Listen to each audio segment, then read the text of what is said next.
2021. It's the first time I've seen these, I believe from a new deposit in the Katanga.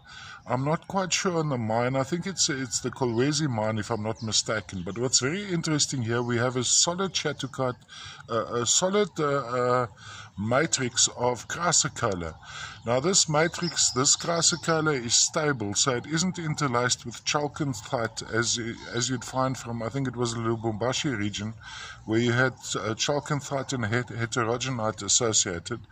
Here it's a solid Crassicola, and because there's no chalcanthite associated, it's stable. So usually the other ones would crack as a result of moisture, and then of course some of the chalcanthite, which would be copper sulfite, dissolving.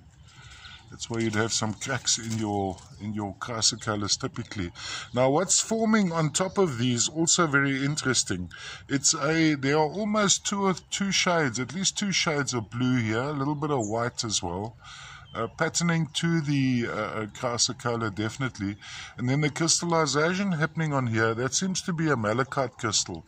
Now the other little crystals you see, it almost looks yellow when you look with the eye, but it's on the still pictures I saw it was clearly almost a beige